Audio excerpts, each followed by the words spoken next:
चलिए so let's begin. आज हम लोग पहला सेशन स्टार्ट कर रहे हैं। देखिए बेसिकली ये जो फंडामेंटल सेशन है यूएस सीपीए के रेगुलेशन में आपको बहुत ज्यादा हेल्प करेगा।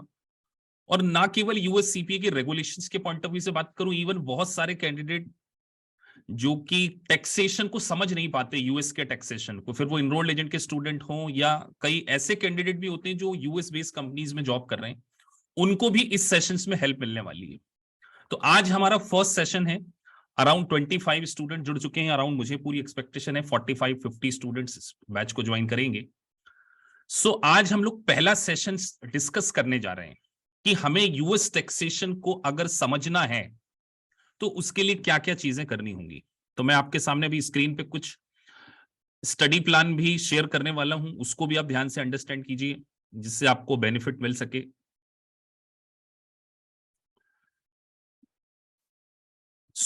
फंडामेंटल सेशन क्यों जरूरी है इसको भी हमने समझना है। देखिए टैक्सेशन अगर आपको पास करना है तो आप में कुछ क्वालिटीज होनी चाहिए। सबसे इंपॉर्टेंट बात यह कि यहां पर आपको बहुत ज्यादा कैलकुलेशन करने की जरूरत नहीं है कि सर हमें कोई नंबर क्रंचिंग करना है। तो जब यहां पे उतने कैलकुलेशन की रिक्वायरमेंट नहीं है तो आपके अंदर एक बहुत इंपॉर्टेंट स्किल होनी चाहिए, वो है इंटरप्रिटेशन स्किल। अगर आपकी इंटरप्रिटेशन स्किल अच्छी है डेफिनेटली आप रेगुलेशन सब्जेक्ट को, यूएस के टैक्सेशन को बहुत अच्छे से समझ पाएंगे और एग्जाम को भी पास कर पाएंगे। और केवल मेरा पर्पस आपको एग्जाम पास कराना नहीं है, क्योंकि जनरली जब यूएस टैक्सेशन की प्रोफाइल में हायरिंग होती है तो इंटरव्यू में बहुत टेक्निकल क्वेश्चंस भी आपसे पूछे जाते हैं। तो टेक्निकल क्वेश्चन का हमारे एक इंटरव्यू के मैं अलग से सेशंस बनाऊंगा कि आपसे यूएस टैक्सेशन में किस प्रकार के इंटरव्यूज में क्वेश्चंस किए जाते हैं, बिकॉज बहुत सारे कैंडिडेट्स की हम लोग हायरिंग कराते हैं यूएस टैक्सेशन स्पेशली में। तो क्या क्वेश्चंस पूछे जाते हैं वो बच्चों से मैं फीडबैक लेता हूं। तो मैं पूरी कोशिश करूंगा कि हम इसको एग्जाम ओरिएंटेड भी, बेस को भी स्ट्रॉन्ग कर सकें और आपको इंटरव्यू में भी हेल्प मिल सके। बीच बीच में आपको आपके पर्सनल क्वेश्चंस भी लूंगा कोर्स से रिलेटेड, कोई आपको प्रॉब्लम्स आ रही है उसको भी हम डिस्कस करेंगे।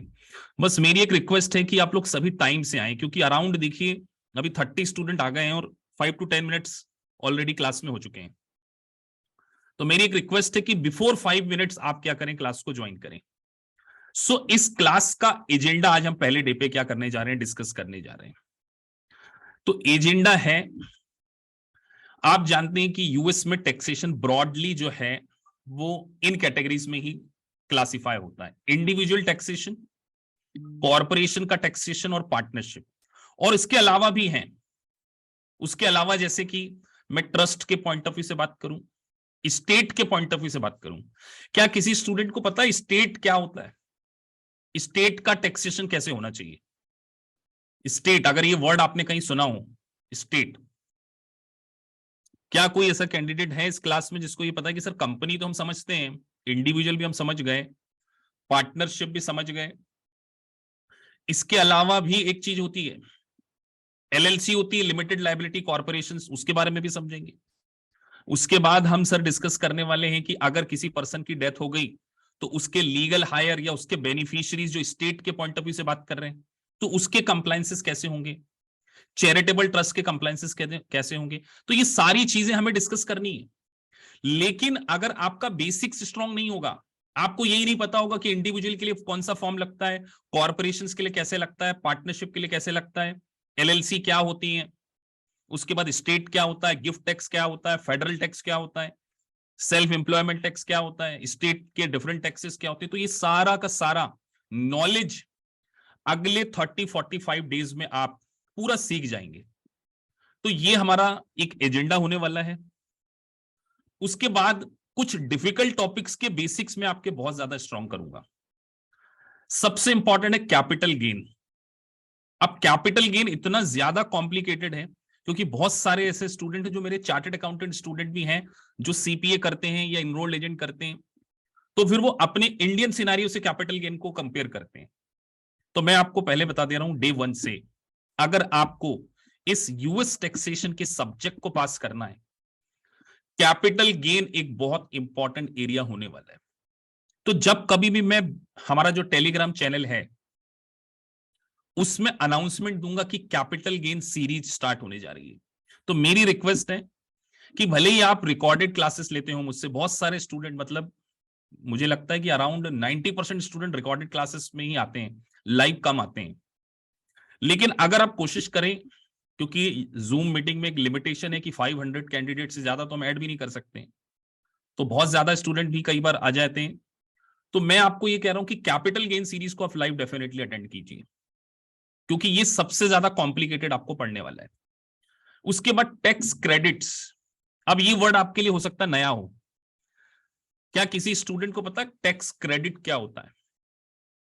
टैक्स क्रेडिट, अगर स्पेशली कोई चार्टेड अकाउंटेंट स्टूडेंट हैं, जैसे अंकुर गोयल सीए हैं, प्रियंका जी आई गेस आप भी चार्टेड अकाउंटेंट हैं, तो मैं थोड़ा सा ये जानना चाहता हूं कि क्या इंडियन सीए को ये बात पता है कि नहीं टैक्स क्रेडिट क्या होता है?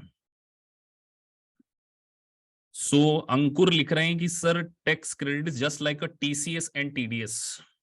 मिस्टर वासु लिख रहे हैं सर जीएसटी में पढ़ा था, जीएसटी में पढ़ा था, वो इनपुट टैक्स क्रेडिट होता है। दक्षेश लिख रहे हैं sir less from the taxation.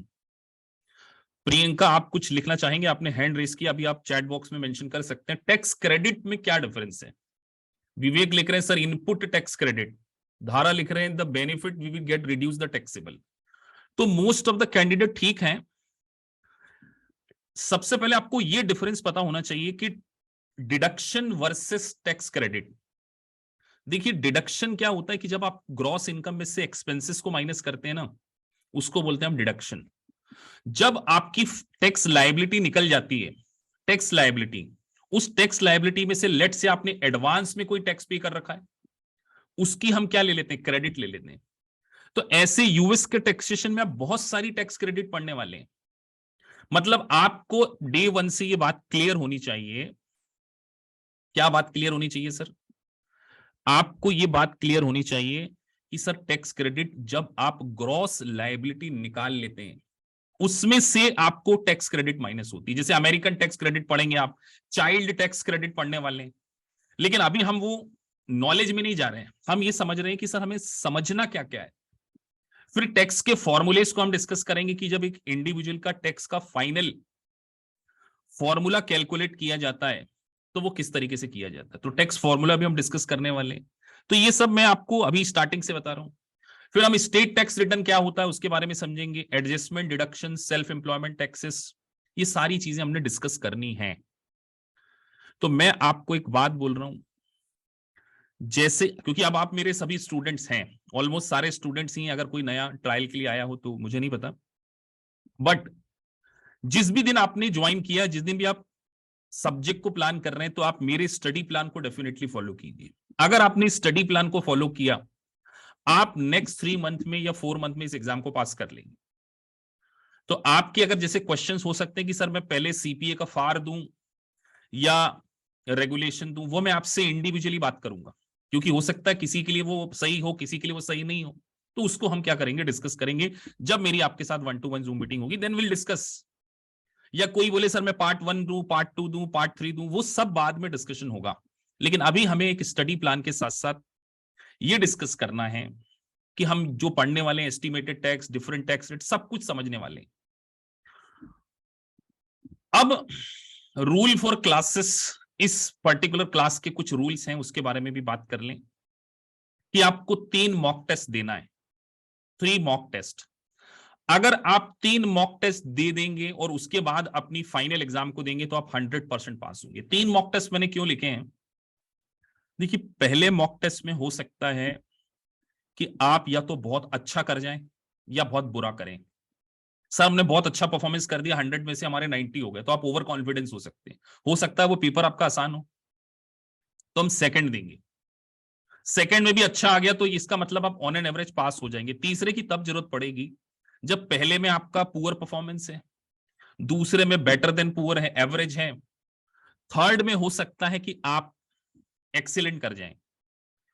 तो उसके लिए मैं आपकी पूरी सिमुलेशंस एग्जाम ऑर्गेनाइज कराऊंगा, और एंड में जब पूरा सिलेबस कंप्लीट हो जाएगा तो आपको समरी नोट्स मिलेंगे। स्टार्टिंग में नहीं दूंगा समरी नोट्स, क्योंकि पिछली बैचेस का एक्सपीरियंस, पहले समरी नोट्स दे देते हैं तो बच्चे क्या करते हैं कि मेन पूरा डिटेल पढ़ने की जगह मेरे लेक्चर को सुन लेते हैं।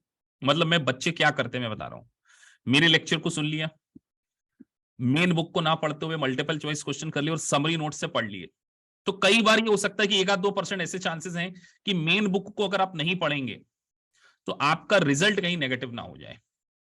तो इस बात को आपने ध्यान रखना है कि समरी नोट्स आपको सबसे एंड में मिलेंगे। अब आगे हम बढ़ते हैं। एग्जाम को पास करने के कुछ यहां पर स्टेप्स हैं, आप इस स्टेप को लिख लीजिए। मतलब ये रिकॉर्डेड तो हो ही रहा है, आपको हमारे एलएमएस में मिल जाएगा कि सबसे पहले आपके बेसिक्स बहुत ज्यादा स्ट्रांग होने चाहिए, जो मैं आज से स्टार्ट कर रहा हूं, क्योंकि टैक्सेशन को समझने के लिए मैंने आपका फाउंडेशन बहुत स्ट्रांग करना है। जब आपके बेसिक्स बहुत ज्यादा स्ट्रांग हो जाए, उसके बाद आप मेन लेक्चर्स को भी देखेंगे और मेन लेक्चर्स को भी अटेंड करेंगे। मल्टीपल चॉइस क्वेश्चंस आपको पूरे के पूरे करना है, और आपकी परफॉर्मेंस रिपोर्ट जो मैं जनरली ऑब्जर्व करता हूं, अब जैसे मैं अभी कुछ स्टूडेंट्स का नाम ले सकता हूं यहाँ पे, जैसे गोविंद, अभी केशव गुप्ता है, उन्होंने मेरे को अभी रिसेंटली परफॉर्मेंस रिपोर्ट भेजी थी, मैं 100% कह रहा हूं कि आप पास हो रहे हैं। अब जैसे अंकुर गोयल के बारे में मैं कह सकता हूं, वो जो भी पढ़ रहे हैं वो अपनी परफॉर्मेंस रिपोर्ट भेजते हैं, पास होना 100% श्योर है। ये खुद चाहे तो फेल हो जाए, मतलब कि एग्जाम वाले दिन अगर ये पेपर में सही ना लिख के आए, मतलब अपने 100% पोटेंशियल पे काम करेंगे, 100% भी नहीं 99 पे भी आप काम करेंगे तो आप पास हो जाएंगे, क्योंकि आप लोगों का स्कोर आ रहा है बियॉन्ड 85-90 आ रहा है। तो आपकी परफॉर्मेंस रिपोर्ट मैं जनरली ऑब्जर्व करता हूं, और मैं देखता हूं आपके एक एक स्कोर को ऑब्जर्व करता हूं, और इवन ये भी ऑब्जर्व करता हूं कि कितने मिनट में आप क्वेश्चन सॉल्व करते हैं। तो वो सारी चीजें हम यहाँ पे करने वाले हैं। सो लेक्चर 1 को हम स्टार्ट करने जा रहे हैं। तो सबसे पहले आपके सामने हमने मेंशन किया है ग्रॉस इनकम, मतलब यूएस टैक्सेशन का पहला डे स्टार्ट हो चुका है। तो आपको आज मैं सिखाने जा रहा हूं ग्रॉस इनकम के बारे में। अब क्या होता है ना, जब भी कभी कैंडिडेट यूएस टैक्सेशन को पढ़ते हैं तो सबसे पहले उनको यही नहीं पता होता कि ग्रॉस इनकम का क्या मतलब है। आप इनरोल्ड एजेंट के स्टूडेंट हो, यूएस सीपीए के हो, या बेसिक टैक्सेशन भी पढ़ रहे हैं, तो सबसे पहले आपको यह पता होना चाहिए कि ग्रॉस इनकम की डेफिनेशन जो आईआरसी इंटरनल रेवेन्यू कोड में क्या बताई गई, आपके सामने मैंने मेंशन की हुई है। IRS code define gross income as well as income from whatever source derived except as otherwise provided।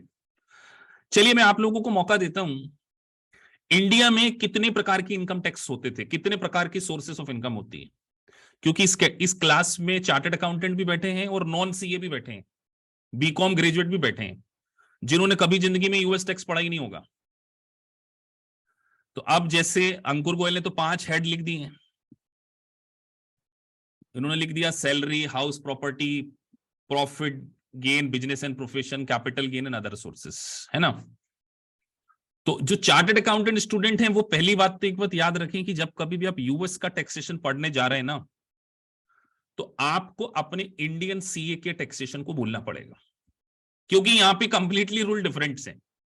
मतलब मैं भी एक चार्टर्ड अकाउंटेंट हूं, तो सीए होने के कारण आपको एक बेनिफिट मिलेगा कि आपको समझ में बहुत आसानी से आ जाएगा, लेकिन आप कभी इंडियन टैक्सेशन से इसको कंपेयर करने की कोशिश ना करना, पहली बात बहुत डिफरेंट है। तो पहले बता दूं, यूएस में ऐसे कोई हेड वगैरह नहीं है कि जैसे इंडिया में हेड चलता है income from salary, PGBP, capital gain, उसके बाद।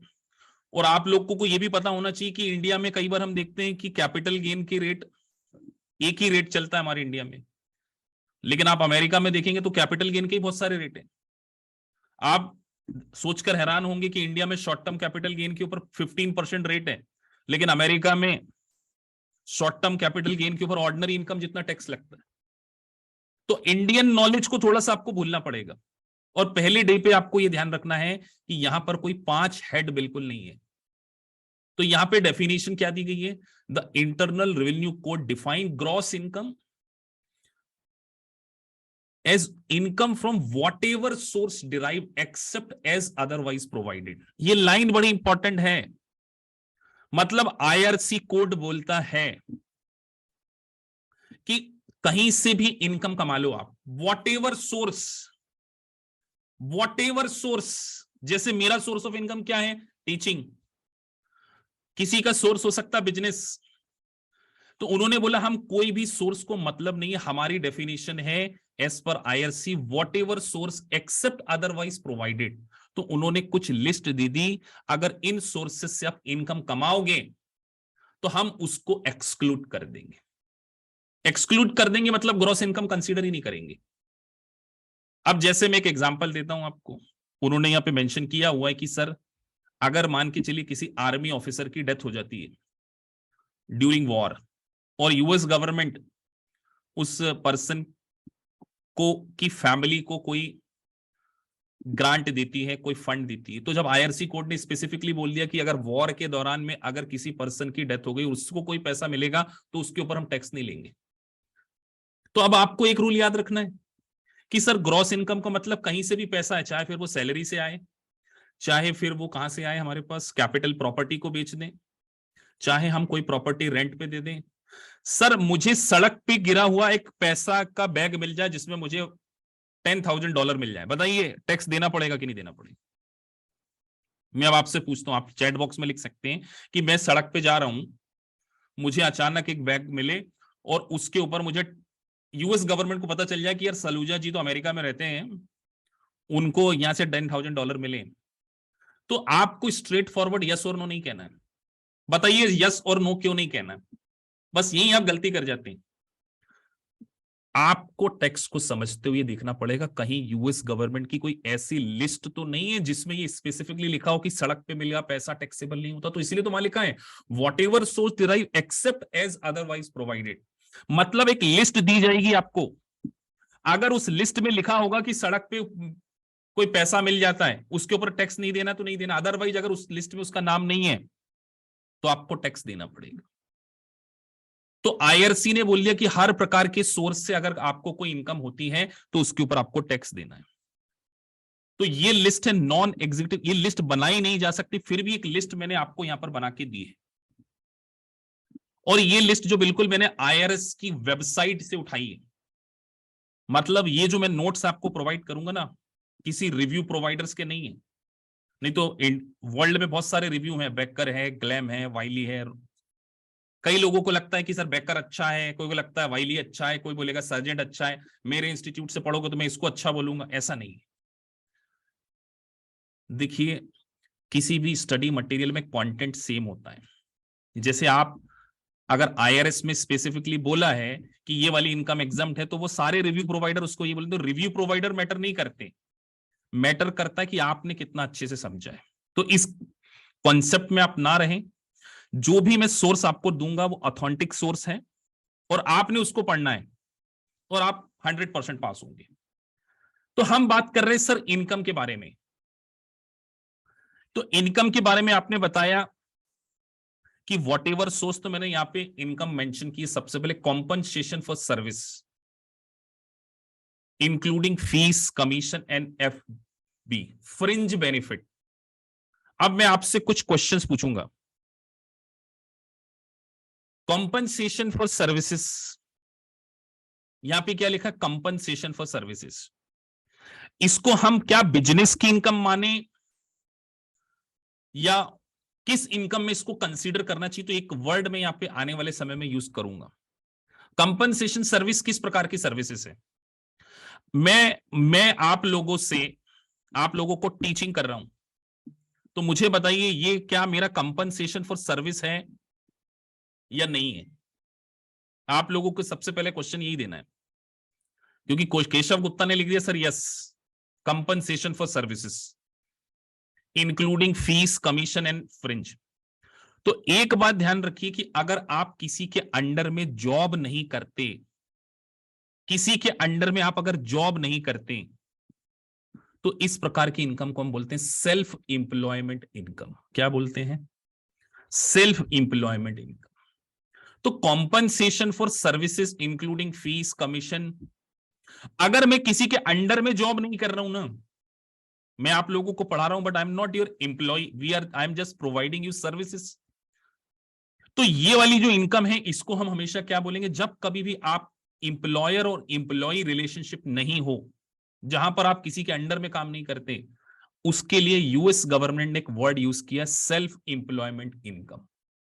अब सर आपको डे वन से ये बात इसीलिए भी पता होनी चाहिए क्योंकि सेल्फ एम्प्लॉयमेंट इनकम अगर आपको निकालते ही नहीं आएगी तो आप सेल्फ एम्प्लॉयमेंट टैक्स का कैलकुलेशन नहीं कर पाएंगे, आप विथ हेल्ड टैक्स का कैलकुलेशन नहीं कर पाएंगे, क्योंकि आने वाले में समय में आप फाइका टैक्स पढ़ेंगे, सेल्फ एम्प्लॉयमेंट टैक्स पढ़ेंगे, तो आपको डे वन से यह भी पता होना चाहिए कि सर सेल्फ एम्प्लॉयमेंट के लिए सर ने एक वर्ड यूज किया है कि अगर मैं किसी एम्प्लॉयमेंट में नहीं हूं तो वो सारी इनकम मेरी क्या कहलाएगी, सेल्फ एम्प्लॉयमेंट इनकम। अब मैं आपसे पूछता हूं, मैं टीचिंग नहीं कर रहा हूं लेकिन मैंने किसी कंपनी के शेयर्स में इन्वेस्टमेंट कर रखा और उस कंपनी ने शेयर में मुझे क्या मिल गया, लेट्स से डिविडेंड मिल गया, वो मेरी इनकम किस में आना चाहिए, क्या सेल्फ एम्प्लॉयमेंट इनकम है, यस और नो? क्या वो मेरी सेल्फ एम्प्लॉयमेंट इनकम है? तो सर अब हम एक बात ये भी ध्यान रखें कि सेल्फ एम्प्लॉयमेंट इनकम में कभी भी इन्वेस्टमेंट वाली इनकम नहीं आएगी। अब ये बातें बुक में कहीं नहीं लिखी होती, ध्यान रखना। ये जो वर्ड मैंने आपको बोल दिया, ये बुक में यूएस टैक्सेशन की किसी बुक में ऐसे वर्ड देखने को नहीं मिलेंगे, इसीलिए तो फंडामेंटल इंप्रूव करूंगा मैं आप लोगों के। अब आपको दिमाग में आ गया कि सर अगर हमने इन्वेस्टमेंट इनकम किया है ना, वो इतना इंपॉर्टेंट है कि अगर किसी कंपनी के शेयर्स आपने खरीदे, आपके पास हो सकता है कोई बिल्डिंग हो जिसको आपने किराए पे दे दी हो। सर एक बिल्डिंग को हमने किराए पे दिया है, रेंट आउट किया है, क्या वो मेरा कंपनसेशन फॉर सर्विस है या कुछ और प्रकार की इनकम है? तो सर वो मेरी इन्वेस्टमेंट इनकम है, मैंने प्रॉपर्टी में इन्वेस्टमेंट किया है। अब इन्वेस्टमेंट इनकम को भी यहां पर दो तीन कैटेगरी में हम आगे पढ़ेंगे, एक पैसिव इनकम पढ़ेंगे और एक नॉन पैसिव इनकम के बारे में डिस्कस करेंगे।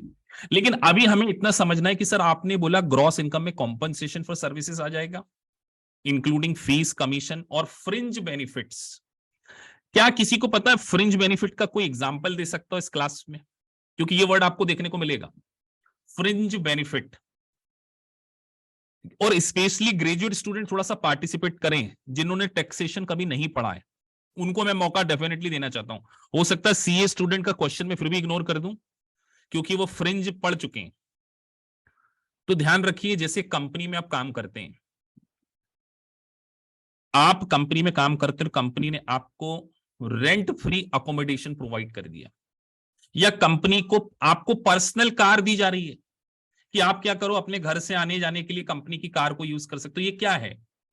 Fringe benefits. तो इस प्रकार के बेनिफिट्स के ऊपर भी आपको टैक्स देना पड़ सकता है एज पर आईआरसी। और आगे वर्ड लिखा है ग्रॉस इनकम के साथ में, gross income derived from business, gross income derive from business भी ग्रॉस इनकम कंसीडर की जाएगी। फिर उसके साथ साथ आपको थर्ड पॉइंट देखने को मिल रहा होगा, gain derive from the property, जिसमें इंटरेस्ट है, रेंट्स है, रॉयल्टीज है, डिविडेंड है, एन्यूटीज है, ये सारी की सारी चीजें हैं। फिर आपने कोई पेंशन कॉन्ट्रैक्ट वगैरह में इन्वेस्टमेंट किया, आप रिटायरमेंट के बाद आपको पेंशन प्लान से पैसा मिल रहा है, ये भी आपकी इनकम कंसीडर की जाएगी। अब नेक्स्ट टू पार्ट बड़ा इंपॉर्टेंट है।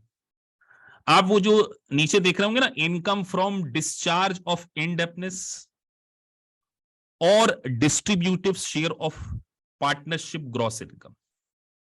अब ये जो वर्ड है ना, distributive share of partnership gross income, अब मैं आपसे यहां पर एक मल्टीपल चॉइस क्वेश्चन कराऊंगा समझाने के बाद। तो मैं अब स्क्रीन पे एक्सेल पे जा रहा हूं, वहां पे मैं कुछ बात लिखूंगा, आप आंसर देना और सभी देना आंसर।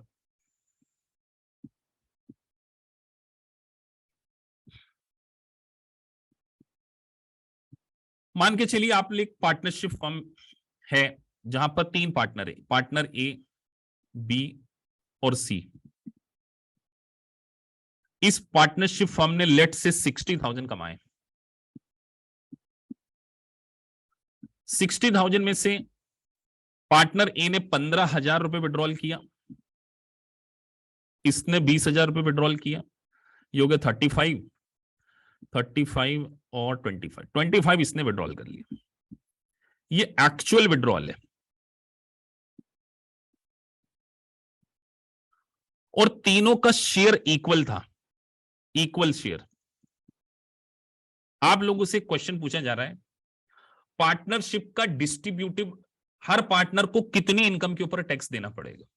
मैं आप लोगों से क्वेश्चन पूछ रहा हूं, हर पार्टनर को टैक्स कितना देना पड़ेगा? क्या ए के लिए 15,000 इनकम मानी जाएगी, या 20,000 मानी जाएगी, या 25,000 मानी जाएगी, या कुछ और मानी जाएगी? आप लोगों को एक मौका दिया है, अगर आपको स्क्रीन दिख रही हो तो स्क्रीन के इस पॉइंट के ऊपर आपको एक आंसर देना है कि ए बी सी को कितनी कितनी इनकम उनकी कंसीडर की जानी चाहिए। चलिए, आप लोगों को मौका दिया, आप चैट बॉक्स में मेंशन कर सकते हैं।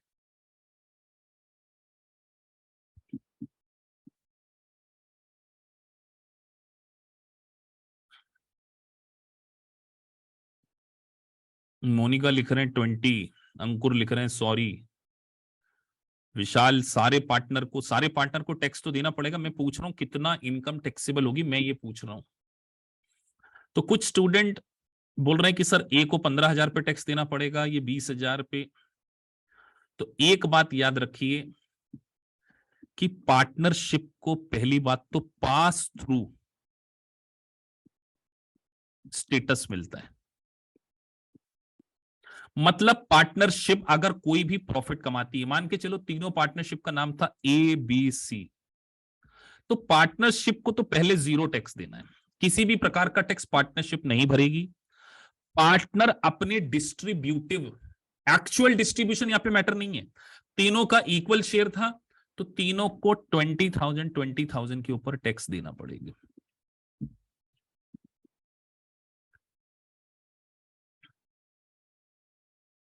आज के बाद कई बार इंटरव्यू में आपसे क्वेश्चन, मेरे कैंडिडेट केपीएमजी में इंटरव्यू दे रहा था, टेक्निकल राउंड में उससे यही पूछा गया कि एक कंपनी, एक पार्टनरशिप हमने 1 लाख रुपीस का, $1 लाख का प्रॉफिट अर्न किया है, उसको कितना टैक्स देना पड़ेगा? तो उसका आंसर था कि सर पार्टनरशिप के ऊपर मुझे टैक्स की रेट तो याद नहीं, पर वॉट एवर टैक्स रेट उसके ऊपर 1 लाख के ऊपर मल्टीप्लाई करके आंसर देगी। आप मुझे बताइए, अगर मैं आपसे ये क्वेश्चन पूछता, अगर आप इंटरव्यू में होते, कि पार्टनरशिप ने अगर 1 लाख रुपए का प्रॉफिट कमाया है तो आपको कितना टैक्स देना पड़ेगा? इंटरव्यू में आपसे ये क्वेश्चन अगर पूछ लिया जाता, ये पूछा जाता है, मैं आपको बता रहा हूं, तो आज के बाद आप हमेशा क्या बोलेंगे कि सर पार्टनरशिप को कभी भी कोई टैक्स पे करना ही नहीं पड़ता। ये बात आप ध्यान रख लीजिए, ये लिख लेना कई बात, कि पार्टनरशिप और मल्टीपल चॉइस क्वेश्चन करते समय भी जब कभी भी आप एमसीक्यू कर रहे होंगे तो ध्यान से देखना वहां पे पार्टनरशिप लिखा है या पार्टनर लिखा है या पार्टनर्स लिखा है। तो एमसीक्यू में कई बार एग्जामिनर आपको नीचे दे देता पार्टनरशिप, वो देगा A B C are 3 partner, their equal share is, they are going to distribute equally all the profits, calculate the taxable income of the partnership, या calculate the tax on the partnership firm.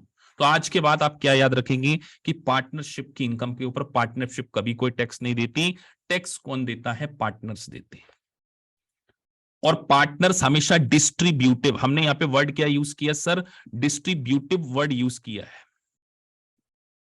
तो जब हमने distributive use किया है तो आपको यह ध्यान रखना है, क्या ध्यान रखना है? यहां पे मैंने मेंशन किया हुआ है, distributive share of partnership is a gross income. मतलब एक्चुअल डिस्ट्रीब्यूशन इंपॉर्टेंट नहीं है, जो भी पार्टनरशिप फर्म कमाएगी उनका जो भी प्रॉफिट होगा उसको हम क्या करेंगे? पार्टनर के हैंड पर इंडिविजुअल लेवल पर टैक्स उसका देना पड़ेगा। अभी मैंने इनडेप्थनेस को थोड़ी देर बाद लेता हूं मैं। इसके नीचे एक और बात लिखी है, income in respect of descendant, और ब्रैकेट में मैंने बड़ी इंपॉर्टेंट बात मेंशन की है, income earned but not receive before the death. अब मैं आपसे यहां पर एक क्वेश्चन पूछने जा रहा हूं, ये मेरे एग्जाम्पल आपको सुनते समय बड़े काम आएंगे। अब मैं आपको यहां पे एक एग्जाम्पल दे रहा हूं, इस लाइन को बड़े ध्यान से पढ़िए, जहां बहुत इंपॉर्टेंट बात होगी मैं एक्स्ट्रा एग्जाम्पल दूंगा। Income earned but not received before the death, but not received before the death का कुछ लॉजिक होगा। अब मैं आपसे पूछता हूं, एग्जाम्पल आप लोग को दूंगा मैं, क्योंकि एग्जाम्पल के बिना समझ में नहीं आएगा। ये मिस्टर ए हैं, इन्होंने एक प्रॉपर्टी के ऊपर रेंट, प्रॉपर्टी को रेंट पे दिया था, और ये उनका सन है। मिस्टर ए की डेथ होती है 30 जून को,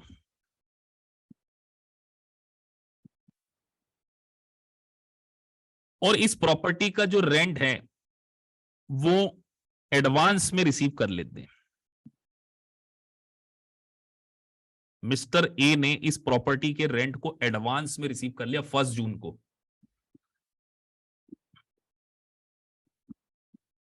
मुझे बताइए ये सन के हैंड पर टैक्सेबल क्यों नहीं हो रही है? बस इस बात का आंसर आपको चैट बॉक्स में मेंशन करना, अगर आप इस बात को समझ गए तो। अगर आप समझ गए तो मैंने बोला 30 जून को मिस्टर ए की डेथ हो गई और रेंट उनको 1 जून को उनके किराएदार ने दे दिया। सन के हैंड पर ये वाली इनकम टैक्सेबल क्यों नहीं हो रही है? लॉजिक बुक में नहीं लिखा है। आप देखो यहां पे अंकुर गोयल ने आंसर सही दे दिया क्योंकि उन्होंने अपना थोड़ा सा दिमाग लगा लिया। अब मैं उनका आंसर नहीं पढ़ रहा हूं, मैं बाकी सबके आंसर पढ़ना चाह रहा हूं। डेथ हो गई ना तो फिर स्टिल अलाइव कहां से?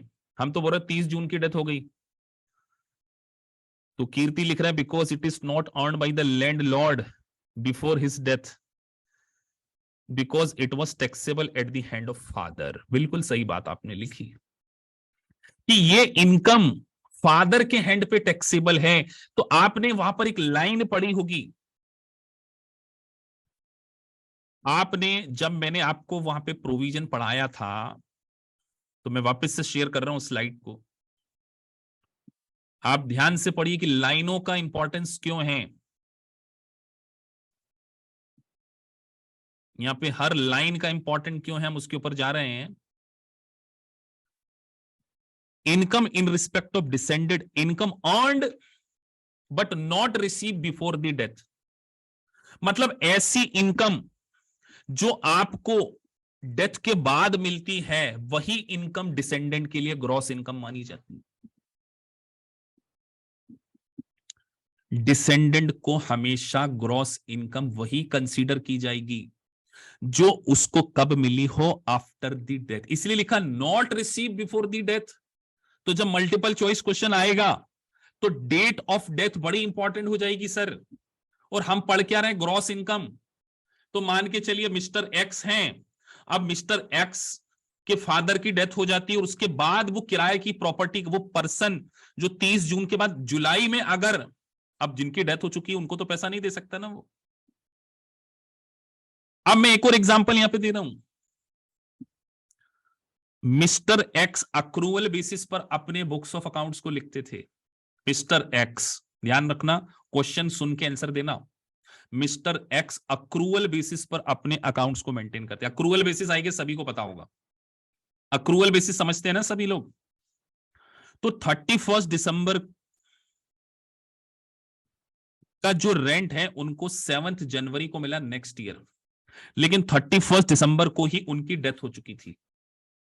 बताइए ये उनके जो लीगल बेनिफिशियरीज हैं, एक्चुअल में रेंट वो रिसीव कर रहे हैं, एक्चुअल में रेंट वही रिसीव कर रहे हैं मिस्टर एक्स के सन, लेकिन क्योंकि मिस्टर एक्स की डेथ हो चुकी थी और वो अपना अक्रूवल बेसिस पर टैक्स रिटर्न फाइल करते थे, किसके हैंड पर टैक्सेबल करेंगे?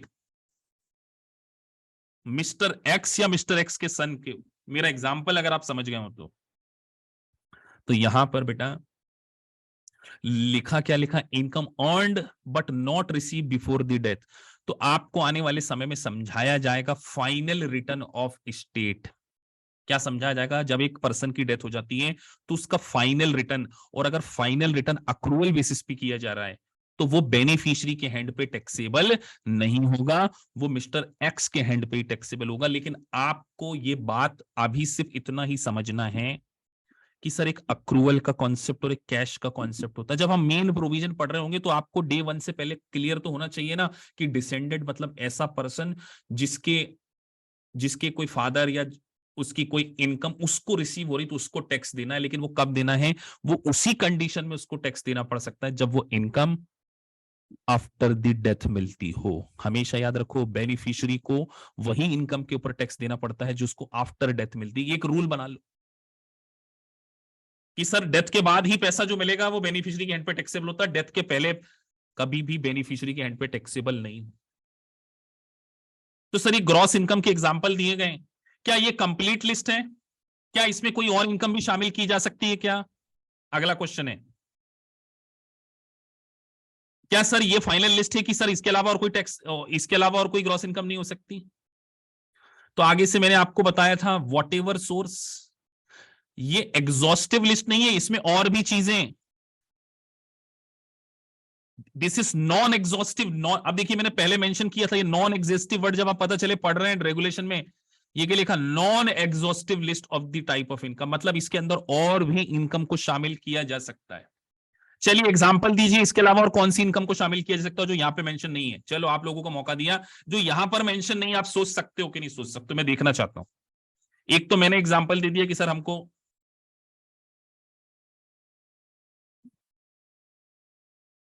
बोनस कमीशन वगैरह तो आ चुका है बेटा, फ्रिंज बेनिफिट तो आ गया, कोई ऐसी इनकम बोलो जो आप सोचो कि यार ये तो बिल्कुल साइंटिस्ट लोग भी नहीं सोच सके। कैपिटल गेन तो लिखा हुआ है मैंने यहां, ऐसा सोचो जो आपने किसी ने सोचा ही ना हो कि सर ऐसी इनकम भी कौन सी बता दी आपने। अरे सबसे बड़ी इनकम, भारत एक कृषि प्रधान देश है, अमेरिका नहीं है। फार्मिंग इनकम भी तो यहाँ पे आ सकती है ना सर, फार्मिंग की इनकम कहां लिखी किसी ने, सोचा ही नहीं किसी ने। गिफ्ट, गिफ्ट इनकम, अच्छा चलो मैं आपसे पूछता हूं सर, एक्सटॉर्शन मनी ले ली हमने, किसी को किडनैप कर लिया, तो ध्यान रखिए इनकम टैक्स एक सेल्फिश एक्ट है, इनकम टैक्स डिपार्टमेंट को पता चल जाए ये इलीगल इनकम है, उसके ऊपर भी टैक्स मांग लेगा आपसे। तो आने वाले समय में हमको तो याद रखना है कि सर जब तक कहीं एक्ट में लिखा नहीं हो सारी इनकम के ऊपर टैक्स दे देना है। अब सर सारी इनकम के ऊपर किस रेट से टैक्स देना, वो रेट वाले सेगमेंट में आएगा ना, जब मैं आपको पढ़ाऊंगा कि ऑर्डिनरी इनकम के लिए ये वाला टैक्स है, कैपिटल गेन के लिए ये वाला टैक्स है, शॉर्ट टर्म कैपिटल, वो हम एक प्रेफरेंशियल टैक्स रेट पढ़ेंगे तब समझेंगे कि वो डिफरेंट टाइप्स ऑफ टैक्स क्या होते हैं। लेकिन आज के बाद हमें ये समझ में आ जाना चाहिए सर ग्रॉस इनकम का मतलब, हमें इंडियन चार्टर्ड अकाउंटेंट स्टूडेंट जो है उनको पहले ये सोचना है कि कभी भी हमको 5 हेड याद रखने की जरूरत नहीं है सर, यहां पर कोई 5 हेड का कॉन्सेप्ट नहीं है। पहली चीज यहां पर केवल एक ही कॉन्सेप्ट है, एक्सक्लूडेबल और नॉन एक्सक्लूडेबल इनकम। तो सारी इनकम ग्रॉस इनकम है सर, इंडिविजुअल के लिए सारी की सारी इनकम। तो जब आप इनकम के पॉइंट ऑफ व्यू से कैलकुलेट करोगे, अच्छा एक पॉइंट और बता दूं सीपीए स्टूडेंट के लिए स्पेसिफिकली, यूएस सीपीए की एग्जाम में सिमुलेशंस भी आते हैं, तो सिमुलेशंस में जब एक लॉन्ग क्वेश्चन आप लोग करेंगे ना, तो कई बार उसमें ग्रॉस इनकम का कैलकुलेशन करने के लिए पॉइंट्स आते हैं, तो ध्यान रखिए स्टेप मार्किंग होती है। स्टेप मार्किंग मतलब पार्शियल क्वेश्चन भी करेक्ट होता है ना, पार्शियल क्वेश्चन उसके भी मार्क्स दिए जाते हैं। तो हमें ये नहीं सोचना है कि हमारा पूरा क्वेश्चन सही है या नहीं है, बस हमें ये सोचना कि ग्रॉस इनकम में जो जो चीजें आपको, अगर लास्ट मोमेंट बचा हो, लेट से आपके पास 1-2 मिनट बचे हो और आपको 20 सेल भरनी हो और आप 15-10 भर पाए तो फटाफट भरते चलो, क्योंकि सर ने एक बात सिखा रखी है, बोले ग्रॉस इनकम में सब इनकम स्पेसिफिकली एक्सक्लूडेड। तो आपको ध्यान रखना है। अच्छा एक और एग्जांपल मैं आपको और देना चाहता हूं सर, मल्टीपल चॉइस क्वेश्चन में भी क्या स्टेप मार्किंग हो सकती है? किसको लगता है कि सर मल्टीपल चॉइस क्वेश्चन में भी स्टेप मार्किंग हो सकती है? किसी को लगता है ऐसा? सर एमसीक्यू में भी स्टेप मार्किंग हो सकती है क्या? कितनों को लगता है यस? फिर मैं आपको एक मजेदार बात बताऊंगा, क्योंकि ये बात मैंने बहुत रिसर्च करके पता की है। बेटा मल्टीपल चॉइस क्वेश्चन में जब आप है ना क्वेश्चन करते हो ना, तो उसमें एक बात लिखी होती है, बेस्ट वर्ड लिखा आता, देखना किसी क्वेश्चन में आप करेंगे ना तो वहां पे लिखा हुआ होता है which is the best scenario. मतलब सर बेस्ट सिनेरियो मतलब इसका मतलब सर 2 क्वेश्चन आंसर हो सकते हैं, लेकिन बेस्ट अगर हम टिक नहीं कर पाए तो सेकंड बेस्ट को टिक करेंगे। जब आप ऑडिट, सीपीए का ऑडिट बच्चे पढ़ते हैं, मैं आपको स्पेसिफिकली बता रहा हूं जो अभी ऑडिट की क्लासेस ले चुके हैं उन लोगों के लिए स्पेसिफिकली बता रहा हूं, रेगुलेशन से लेना देना नहीं है, सिर्फ सीपी एग्जाम के पॉइंट ऑफ व्यू से बता रहा हूं कि आप देखना क्वेश्चन करते समय कई बार आपको लगेगा सर ये आंसर क्यों नहीं, ये आंसर क्यों नहीं। आप मेरे से क्लास में कई बार बच्चे जब डाउट्स पूछते थे तो मैं उनको बोलता था कि ये क्यों नहीं, मैं बोलता बेटा सर्वश्रेष्ठ ये है, तो उससे बेटर सेकंड आंसर की भी अगर कुछ पार्शियल मार्किंग्स मिल जाती है, क्योंकि आर्टिफिशियल इंटेलिजेंस बेसिस पे सॉफ्टवेयर है कि इसने ये क्लिक किया है, जो एग्जाम होती है ना वो एआई सिस्टम पे होती है, तो कुछ मार्क्स मिल जाती है। लेकिन ये बात मैं पूरी तरीके से दावे के साथ नहीं कह सकता क्योंकि वो तो इंटरनल है, लेकिन मैंने बहुत सारे ऐसे आर्टिकल पढ़े हुए हैं तो अपना एक्सपीरियंस शेयर कर रहा हूं, साथ में एक डिस्क्लेमर भी दे रहा हूं कि पता चले कोई बात बोले सर तो ऐसा बोल रहे थे, तो इस बात के साथ में मैंने डिस्क्लेमर भी जोड़ दिया। बट हो सकता है कोई मेरे इस वीडियो को कट करके चला दे कहीं कि सर तो ये बोल रहे थे, तो सोशल मीडिया पे ऐसा कहीं, तो लेकिन मैं फिर भी बोल रहा हूं, मैंने आर्टिकल के बेसिस पे इसको मैं आपको बताने की कोशिश कर रहा हूं कि आपको एग्जाम में, हाँ सर मल्टीपल चॉइस क्वेश्चन में नेगेटिव मार्किंग तो है नहीं, सीपीए की एग्जाम में, ईए की एग्जाम में, जितनी भी इंटरनेशनल एग्जाम होती है, तो हमें एक एजुकेशनल गेस ले लेना चाहिए।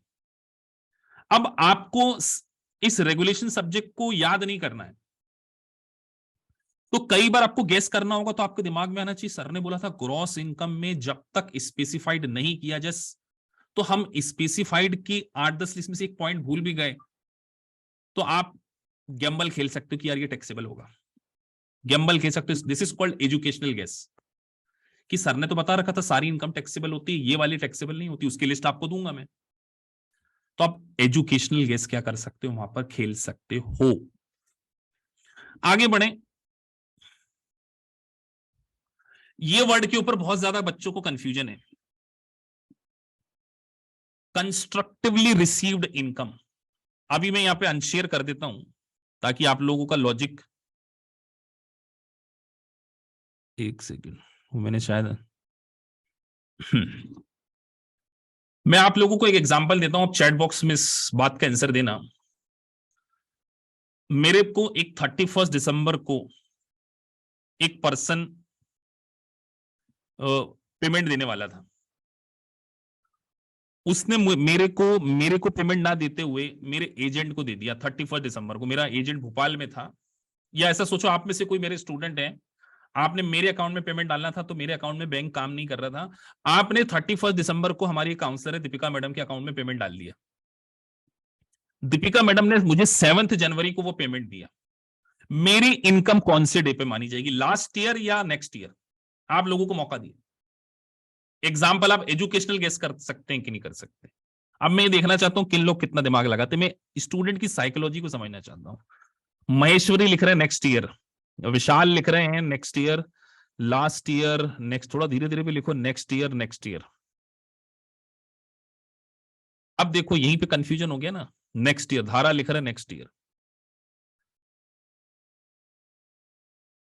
अब चलो आप लोगों ने बोला नेक्स्ट ईयर, अब मान के चलो दीपिका, मैं नाम नहीं लेता हूं, मैडम काम छोड़ के चले जाए, वो पेमेंट ही मुझे ना दें, तो क्या मेरी इनकम मानी ही नहीं जाएगी क्या? अब लॉजिक नहीं लगाया कई लोगों ने, सब लोगों ने, कई लोगों ने बोल दिया सर नेक्स्ट ईयर, बस यहीं पर कंस्ट्रक्टिव रूल अप्लाई हो जाता है, यहीं पर कंस्ट्रक्टिव रूल अप्लाई हो गया कि सर अगर एजेंट ने रिसीव कर लिया मतलब प्रिंसिपल ने रिसीव कर लिया, एजेंट की रिसिप्ट को भी प्रिंसिपल की रिसिप्ट क्या है, मान ली जाएगी। तो इसी को हम, तो इस एग्जाम्पल में आपको बेटा लास्ट ईयर में ही क्या करना पड़ेगा, इसको टैक्सेबल करना होगा। ये वेरी वेरी इंपॉर्टेंट क्लॉज था। जिन बच्चों ने लास्ट ईयर आंसर दिया वो करेक्ट थे, और जिन बच्चों ने नेक्स्ट ईयर आंसर दिया है वो यहां पर क्या थे, गलत थे, क्योंकि अब उनको डेफिनेशन यहां पर अच्छे से समझनी पड़ेगी। तो सर कंस्ट्रक्टिव इनकम का जो क्लॉज हम पढ़ने जा रहे हैं, अब आप देख रहे होंगे स्क्रीन पे, constructively received income, you are generally taxed on the income that is available to you regardless of whether it is actually in your possession। अब आप देखिए वहां पे क्या लिखा है कि constructively receive income you are generally taxed on the income that is available to you. वो तो अवेलेबल तो थी ना सर, अरे दीपिका मैडम के पास पड़ी है, मेरा अकाउंट वर्क नहीं कर रहा, मैंने दीपिका मैडम को बोला मैडम आपके अकाउंट में डलवा लो। स्टूडेंट 31 दिसंबर को पेमेंट डालना चाह रहा है क्योंकि डिस्काउंट ऑफर चल रहा है, नए साल में पोजीशन खराब, रेट बढ़ जाएंगे, तो 31 दिसंबर तक पेमेंट तो डलवाना है। तो उसने आपके अकाउंट में पेमेंट डाल दिया, अवेलेबल मेरे को है, मैं मेरे अकाउंट में नहीं आ सकता, लेकिन मैं दीपिका मैडम को फोन करके तो बोल सकता हूं ना कि दीपिका मैडम जो पैसा आपके अकाउंट में स्टूडेंट ने डाला है, काम करो अपने डिजिटल मार्केटिंग वाले को पेमेंट कर दो, अवेलेबल टू मी है, भले मेरे पास नहीं है तो क्या होगा। तो क्या बुक में ऐसे कोई एग्जांपल मिलेंगे? नहीं मिलेंगे बेटा ऐसे बुक में, लेकिन आपको सोचना आना चाहिए कि अवेलेबल टू यू। तो लेकिन मैंने फिर भी एक एग्जांपल दिया। अब जैसे यहां पर एक एग्जांपल मैंने डिफरेंट दिया, आईआरएस की वेबसाइट से लिया है ये मैंने, एग्जाम का ही क्वेश्चन है ये। If the postal service tries to deliver a cheque to you on the last day of the tax year, but you are not at the home to receive it, you must include the amount your income for the next year. कितने लोगों को ये example ठीक लगा? अब ये example लोगों को हो सकता है कि थोड़ा सा, if the postal service tries to deliver cheque, वो चेक है ना, तो मुझे बताइए क्या cheque in transit, cheque in transit क्या अवेलेबल था? क्या यहां पे फोकस किसके ऊपर है? अवेलेबिलिटी के ऊपर। यार मैं हूं ही नहीं, last day of the tax year, but you are not at the home to receive it, you must include the amount in your income for the next. बस यहीं पर अवेलेबिलिटी बड़ा इंपॉर्टेंट वर्ड था। मेजॉरिटी स्टूडेंट इसको लिखते last year, क्योंकि वो क्या सोचते भैया हम घर पे नहीं है तो इनकम टैक्स डिपार्टमेंट को क्या मतलब। अरे ऐसा थोड़ी होता, इनकम आपकी टैक्स के ऊपर है तो वो अवेलेबल नहीं है। तो बड़ा टेक्निकल एग्जांपल था ये, because it is not available to you. तो हमने इस आज के इस लेसन में क्या सीख लिया सर? कंस्ट्रक्टिव एक वर्ड सीख के जा रहे हो आप, available to you, available to you. अगर लास्ट डे पर वो मेरे पास अवेलेबल है, अब एक आपको सैलरी मिलती है 31 दिसंबर को, ये यहां पर ये नेक्स्ट में जाएगा ना, इस एग्जांपल की मैं बात कर रहा हूं, you must include your income for that tax year. तो अब मैं आपसे एक और क्वेश्चन पूछता हूं कि मैं सैलरी करता हूं, सैलरी विड्रॉल करता हूं, मेरे को 31 दिसंबर को चेक मिलता है, मैं बैंक में नेक्स्ट ईयर डालूं तो कब मान लेंगे इनकम? अब इस बात का आंसर सोचो सर, वो तो लास्ट ईयर ही मेरी इनकम में क्या हो जाएगा? टैक्सेबल हो जाएगा। तो यहां पर आपको छोटी छोटी चीजें समझनी पड़ेंगी कि सर कंस्ट्रक्टिवली रिसीव, कि चेक मिल गया तो हम उसको लास्ट ईयर में ही क्या कर देंगे। अब एक असाइनमेंट ऑफ इनकम और कंस्ट्रक्टिवली इनकम को भी हमने यहां पे क्या करना है। अब एक स्टूडेंट लिख रहे हैं कि सर चेक तो आपने नेक्स्ट ईयर डिपॉजिट कराया। देखो ऐसे तो मैं कोई चेक क्लियर ही नहीं कराऊं तो मेरी कोई इनकम ही नहीं है यार। फिर तो अक्रूवल का कॉन्सेप्ट कहां चला गया? फिर अक्रूवल का कॉन्सेप्ट भी तो, अक्रूवल नाम की भी तो कोई चीज होगी कि नहीं होगी। तो एक बात ध्यान रखिए, अवेलेबल आपको था ना, आपने नहीं डाला, लास्ट ईयर ही टैक्सेबल करेंगे इसको हम, लास्ट ईयर ही टैक्सेबल करेंगे, ये बात ध्यान रखना। चलिए और अभी एग्जांपल आएंगे इसके। असाइनमेंट ऑफ इनकम बहुत इंपॉर्टेंट वर्ड है। चलिए आप लोगों को एक मौका दिया जाता है सेल्फ इंटरप्रिटेशन करने का, कि आपको ये तो पता हो कि अगर आपको सही इंटरप्रिटेशन नहीं कराया जाए तो आप कितना गलत सोच सकते हैं। इसीलिए इस एग्जांपल को मैं पहले आपको पढ़ने का मौका दे रहा हूं और इससे डिफरेंट एग्जांपल मैं आपको दूंगा। पढ़िए आप लोग, 30 सेकंड का मौका दिए और हो सके तो सभी लोग इसका आंसर देना। 34 स्टूडेंट अभी राइट नाउ पढ़ रहे हैं, तो मैं एक्सपेक्ट करता हूं कम से कम 25 आंसर तो आ जाए। 5-7 लोग तो आंसर नहीं देते हैं, आई कैन अंडरस्टैंड, क्योंकि सभी लोग देंगे तो फिर अपना देश कितनी तरक्की पहुंच जाएगा, सभी लोग अगर काम करने लगेंगे। एग्जाम्पल डिफरेंट दूंगा मैं आप लोगों को, पढ़ लीजिए आप। 30 सेकंड में भी वॉइस रेस्ट ले लूं जब तक।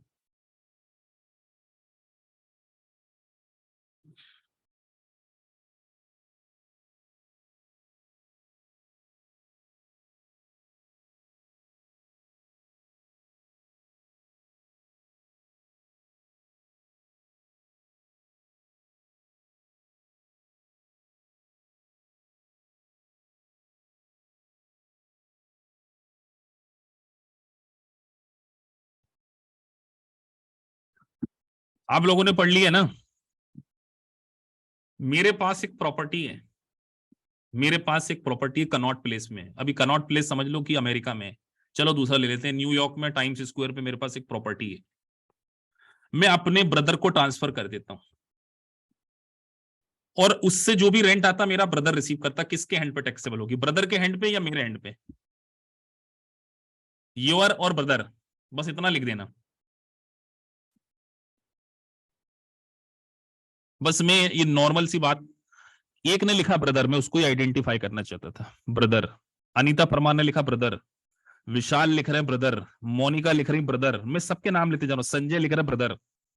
पंकज लिख रहा है ब्रदर, केशव लिख रहा है मेरा। यहां पे आपने वर्ड नहीं देखा बेटा, असाइनमेंट ऑफ इनकम हुई है, यहां ट्रांसफर ऑफ प्रॉपर्टी हुई है। पहले तो ये बताओ आप लोग,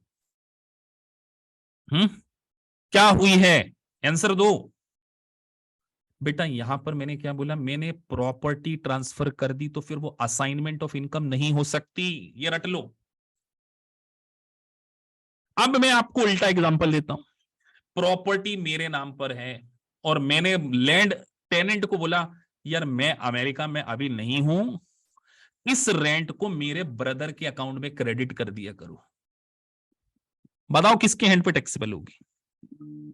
अब आप बता ही दोगे, क्योंकि यहां पर आपने प्रॉपर्टी नहीं ट्रांसफर करी है, यहां पर आपने क्या ट्रांसफर किया है, इनकम का असाइनमेंट दिया। तो अगर इनकम का असाइनमेंट होता है तो वो आपके हैंड पर ही टैक्सेबल, आपकी ही कॉलर पकड़ी जाएगी। इंडियन चार्टर्ड अकाउंटेंट इसको एक वर्ड के नाम से जानते होंगे, मैं देखना चाहता हूं इंडियन सीए अगर बैठे हैं तो इंडिया में भी एक ऐसा क्लॉज है, अगर आप लोगों को याद हो तो।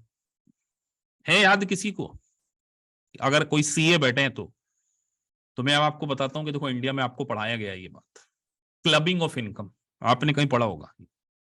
हाँ लिख दिया Ankur Goyal, clubbing of income. Clubbing of income आप सी इंटर में कोर्स में पढ़ लेते। इस मैं कई बार है ना अपने इंटरव्यू में यूट्यूब पे कहता रहता हूँ, US CPA enrolled agent US CMA is just a cake walk for a chartered accountant. अगर वो ये मान ले कि हाँ हम इसको अच्छे से कर सकते, थोड़ा सा जितनी मेहनत वहां करते थे इसका 50% यहाँ कर ले, देखो वो प्रोविजन आपको याद आ जाएगा। हाँ सर वाइफ अगर रिसीव करती हो तो हस्बैंड के एंड पे टैक्सेबल करते थे, वो आप अच्छे से पढ़ के आ चुके हैं। इसीलिए मैं बोलता हूं कि ग्रेजुएट स्टूडेंट को मैं साथ ज्यादा मेहनत करना मुझे पसंद है, क्योंकि मेरे को है ना एक ग्रेजुएट स्टूडेंट जब पास होता ना तो मेरे को लगता है छाती पे मेडल लग गया शामी अपने, क्योंकि इनकी सक्सेस में अपना रोल है। इसीलिए मैं बहुत ज्यादा कीन रहता हूं आप लोगों को समझाने के लिए। तो आपको एक एक वर्ड को इंटरप्रिटेशन करना पड़ेगा। यहां पे क्या लिखा, income receive by agent for you is income you constructively received in the year agent received it. आगे तो देखो वहां पे मैंने मेंशन लिखा है असाइनमेंट ऑफ इनकम के साथ साथ, if you agree by contract that third parties to receive income for you must include the amount in your income when the party receive it। अगर आपने थर्ड पार्टी के साथ में ये कॉन्ट्रैक्ट कर लिया, अगर आपने थर्ड पार्टी के साथ में ये कॉन्ट्रैक्ट कर लिया तो बेटा ये असाइनमेंट ऑफ इनकम है। अगला क्वेश्चन, मेरी डॉटर को मैंने मेरे शेयर्स गिफ्ट कर दिए और उस शेयर के ऊपर उसको डिविडेंड मिलता है, किसके हैंड पे टैक्सेबल होगा? गिफ्ट कर दिया, देखो समझ गए आप लोग सब, डॉटर के हैंड पे। बेटा यहाँ पे असाइनमेंट ऑफ प्रॉपर्टी हो गई थी। अब देखो किसी ने लिख दिया सर योर हैंड में, फादर के हैंड पे, बेटा कहां गए? इंडियन चार्टर्ड अकाउंटेंसी वाला रूल मत लगा देना, फादर के हैंड पे टैक्सेबल नहीं। अब ये दक्षेश लिख रहे योर हैंड की होंगी, बेटा मैंने प्रॉपर्टी गिफ्ट कर दी। गिफ्ट का क्या मतलब होता है? क्या प्रॉपर्टी मेरी है क्या? अभी भी प्रॉपर्टी डॉटर के हैंड पे ट्रांसफर हो चुकी है। तो बार बार असाइनमेंट ऑफ इनकम में आप प्रोविजन पढ़ते समय देखोगे ना, क्या देखेंगे सर? बेटा असाइनमेंट के साथ में आप ये देखोगे कि इनकम अकेले ट्रांसफर नहीं हो रही है, यहां पर प्रॉपर्टी ट्रांसफर हो चुकी है, और प्रॉपर्टी के ऊपर जो इनकम होगी फिर वो क्या है, उस रिसीवर के हैंड पे होगी। तो यहां पर डॉटर के हैंड पे क्या होगी, टैक्सेबल होगी। एक एग्जांपल और दिया गया है, you and your employer agree to part of your salary is to be paid directly to your former spouse. Former spouse, you must include that amount in your income when you former spouse receive it. तो आप जब आपके farmer spouse अगर receive कर भी लेगी तो भी इसको आपके हैंड पे टैक्सेबल। तो इंडियन सीए जो क्लबिंग ऑफ इनकम का रूल लगाते हैं वो यहां पे नहीं लगेगा, आपके हैंड पे लिखा है you must include that amount in your income when your former spouse receive. कोई स्टूडेंट जिसको अभी तक ये सब समझ में नहीं आ रहा हो, तो अगर अभी समझ में नहीं आ रहा तो कोई ऐसी दिक्कत की बात भी नहीं है। कई बार क्या होता है स्टूडेंट को लाइव क्लास में समझ में नहीं आता, तो ये पूरा का पूरा देखो मैं आप लोगों को बार बार सेम रिकॉर्डिंग आपको मिलती है, ये सारी की सारी रिकॉर्डिंग आपके पोर्टल पे आएगी। अभी मैं आपको वीडियो स्टॉप करके पोर्टल पे बताऊंगा कि कहां से आप इसको देख सकते हैं। पूरा सीक्वेंस में आएगी, कैसे हम पढ़ेंगे वो मैं आपके साथ में पूरा डिस्कस करूंगा। अब एक बहुत इंपॉर्टेंट एस्पेक्ट को मैं डिस्कस करने जा रहा हूं। ये फॉर्म बहुत इंपॉर्टेंट है। ग्रॉस इनकम को समझने के साथ साथ एक और कॉन्सेप्ट हम समझने वाले हैं। ये वर्ड आप बहुत बार देखेंगे, तो आपको देखने को मिल रहा होगा form W2 wages and tax statements. जैसे कि इंडिया में आपको सैलरी मिलती है, अगर आप कोई वर्किंग प्रोफेशनल हो, आपका टीडीएस कट जाता है, कटता है ना टीडीएस, अगर आपकी 2.5 लाख के ऊपर सैलरी है तो टीडीएस कट जाता है। तो टीडीएस को क्लेम करने के लिए आप क्या लेते हो बेटा? फॉर्म 16 लेते हो ना, फॉर्म 16। और एक 26AS होता है जिसमें आपका जितना टीडीएस कटा हुआ है वो इनकम टैक्स की वेबसाइट में आ जाता है। अमेरिका में भी इस प्रकार का कुछ कंसेप्ट है कि एम्प्लॉयर को अपने एम्प्लॉय को एक वेजेस टू फॉर्म इशू करना पड़ता है कि हमने आपको इतनी सैलरी पे करी है और उस सैलरी में से हमने आपका इतना टीडीएस काट लिया, 31 जनवरी नेक्स्ट ईयर तक उसको सबमिट करना पड़ता है। इसको बोलते हैं W2 wages tax statements. Sir दिखता कैसे है, दिखा देते हैं एक सेकेंड के लिए। ऐसा दिखता है। अब आप देखिए, employer identification number, employer name, उसके साथ में राइट हैंड पे आप देख रहे होंगे wages tips, social security wages, medical wages, social security tips, ये सब दिया गया है। और इन सबको मिलाने के बाद आपका कितना हमने टीडीएस काट लिया है। बेटा वहां पर इसको टीडीएस नहीं बोलते, वहां पर इसको क्या बोलते हैं? नाम याद रहेगा आने वाले समय में, विथ हेल्ड। विथ हेल्ड क्या बोलते हैं बेटा? विथ हेल्ड बोलते हैं। तो all the employees are encourage to file, employers लिखा ना, कई बार एम्प्लॉय पढ़ लेते हैं एग्जाम में, मल्टीपल चॉइस क्वेश्चन में कई बार ऐसा डाल देते हैं। तो all the employers are encourage to file form W2 electronically, due date is 31 January. तो जो भी आप एम्प्लॉइज को सैलरी देते हो, उस ग्रॉस सैलरी में से कितना आपने उनका विथ हेल्ड किया है। अब विथ हेल्ड जब हम चैप्टर पढ़ेंगे तो सर उसमें आएगा फाइका टैक्स, उसमें आएगा सेल्फ एम्प्लॉयमेंट टैक्स बुक। अब कल का आप मुझसे अभी पूछ लो कि सर कितना टीडीएस कटना है, तो ये सब बताया जाएगा ना आपको आने वाले में समय में यहां तो आपका बेसिक्स स्ट्रांग हो रहा है अभी। तो अभी आपको W2 के बारे में हमेशा ये याद होना चाहिए, क्योंकि अगला जब सेगमेंट मेरा आएगा तो मैं, अच्छा जो नेक्स्ट क्लास हमारी होगी ना उसमें हम 1040 के सारे शेड्यूल को डिस्कस करने वाले हैं। बहुत इंपॉर्टेंट लेक्चर होने वाला है वो। मतलब ये मान के चलिए कि अगर आपने वो लेक्चर को समझ लिया, 1040 के सारे शेड्यूल डिस्कस करूंगा एक एक लाइन बाय लाइन, आपको मजा आ जाएगा। बोले कि सर कोई नींद में उठा के हमसे पूछ ले कि शेड्यूल में क्या आता है, कौन से शेड्यूल में क्या आता है। अगर आप सिर्फ सुन लें, बस यही कारण से बच्चे रीडिंग नहीं करते हैं मेरी। मतलब मेरे को कई बार स्टूडेंट का फीडबैक आता है, बोले सर आपने इतना लेमन समझा दिया कि बुक की रीड करने की जरूरत नहीं है, सीधे एमसीक्यू भी आ सकते हैं। बट स्टिल मैं आपको सजेस्ट करूंगा कि बुक की रीडिंग कीजिए, आपका कॉन्फिडेंस और बढ़ जाएगा उससे। Reading books is very necessary. तो अब हम आगे बढ़ते हैं। अब मैंने आपको एक बात समझाई थी स्पेसिफिकली एक्सक्लूसिव इनकम के बारे में, exclusively specifically item of income generally constitute gross income unless provision of IRC specifically state that all the part of not treated as income is excluded। तो यहां पर exclusion वर्ड को रट लीजिए बेटा। यहां पर आपको यूएस टैक्सेशन में एक वर्ड देखने को नहीं मिलेगा। क्या क्या देखने को नहीं मिलेगा? एग्जम्प्टेड इनकम वर्ड देखने को नहीं मिलेगा, ध्यान रखना। यहां पर मिलेगा स्पेसिफिकली स्टेटेड एक्सक्लूजन। और सही बता रहा हूं, मेरा एक्सपीरियंस कह रहा है ये एक्सक्लूजन वर्ड में बच्चे बड़ा कंफ्यूज हो जाते हैं। एक्सक्लूजन, अब मैं आपसे पूछता हूं, एक अगर ऐसा लिखा होता एक्सपेंसेस इज एक्सक्लूजन, तो उसकी डिडक्शन मिलेगी कि नहीं मिलेगी? कई बार ऐसी टर्मिनोलॉजी आ जाती है। हाँ तो अब समझ गए बेटा, अगर इनकम है एक्सपेंसेस में ये लिखा है कि उसकी डिडक्शन है, तो एक्सपेंसेस के लिए भी एक्सक्लूजन का मतलब यही होगा कि उसकी डिडक्शन नहीं मिलेगी। और इनकम में स्पेसिफिकली एक्सक्लूजन लिखा है, इसका मतलब सर उसको इनकम में कंसीडर ही नहीं किया जाएगा।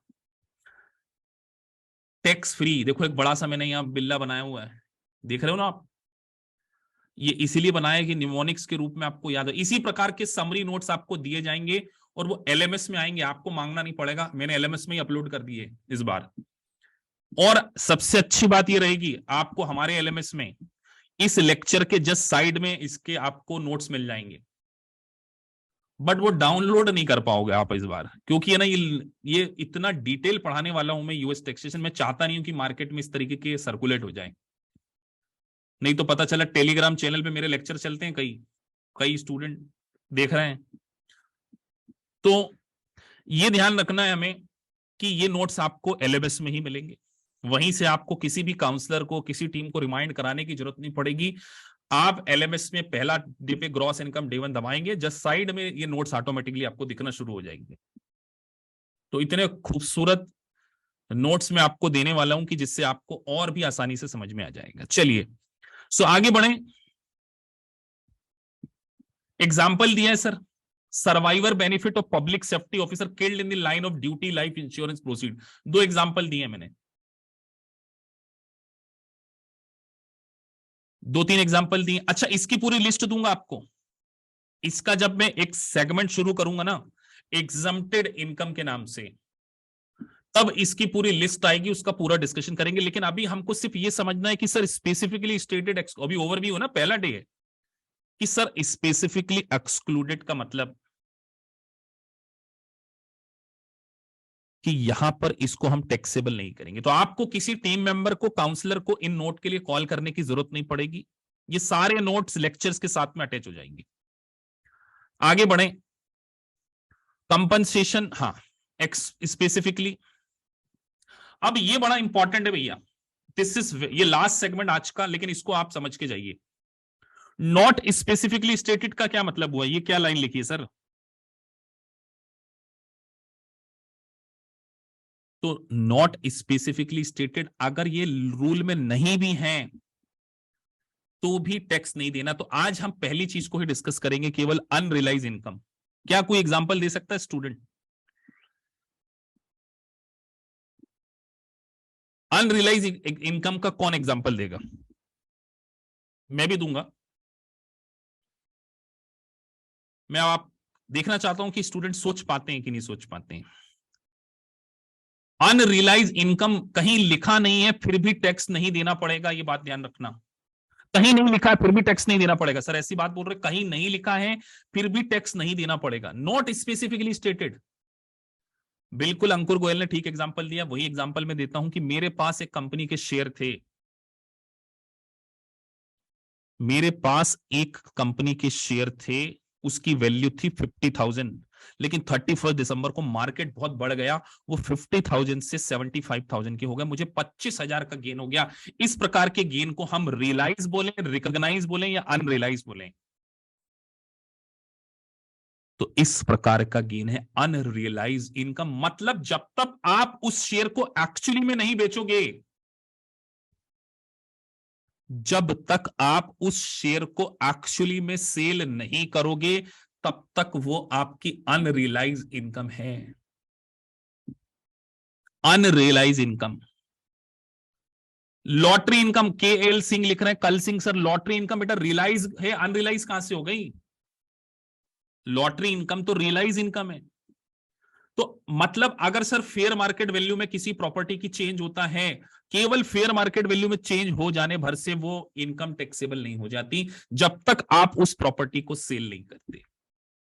तो आज के बाद आपसे कोई एक कॉन्सेप्ट पूछे कि अनरियलाइज इनकम क्या होती है, तो सर फेयर मार्केट वैल्यू में चेंज हो जाने भर से किसी भी प्रकार का gain as per IRC code taxable नहीं होता। दूसरी बात, आप आने वाले समय में एक वर्ड और पढ़ेंगे, अभी एडवांस में बता रहा हूं, एक वर्ड पढ़ेंगे रियलाइज इनकम और एक पढ़ेंगे रिकॉग्नाइज इनकम। चलिए कोई डिफरेंस बता सकते हैं रियलाइज वर्सेस रिकॉग्नाइज? क्या हो सकता है? ये वर्ड भी बड़ा इंपॉर्टेंट है आपके लिए। रियलाइज्ड वर्सेस रिकॉग्नाइज का क्या मतलब होगा? रियलाइज वर्सेस रिकॉग्नाइज्ड, हाँ, अंकुर गोयल ने लिख दिया रियलाइज मतलब, और रिकॉग्नाइज का क्या मतलब होना चाहिए अंकुर?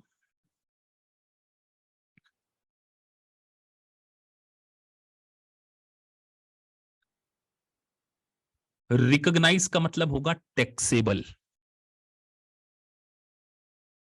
रियलाइज का मतलब है मिल गया। सर 50,000 की प्रॉपर्टी को 75,000 में बेच दिया,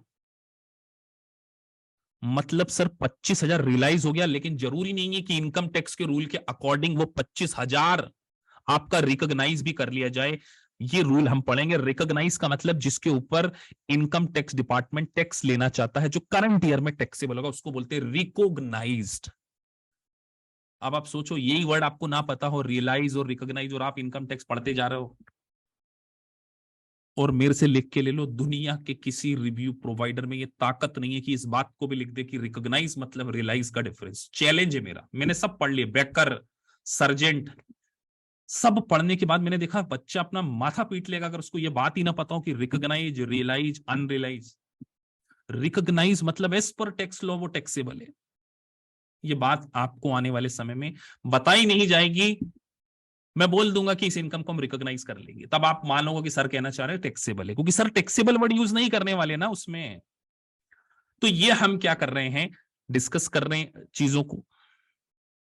रियलाइज का मतलब बेटा 50,000 की चीज को 75, कीर्ति गुप्ता पूछ रहे हैं सर 50,000 की चीज को 75,000 में बेचा, तो 75 minus 50, 25 is equal to your realised income.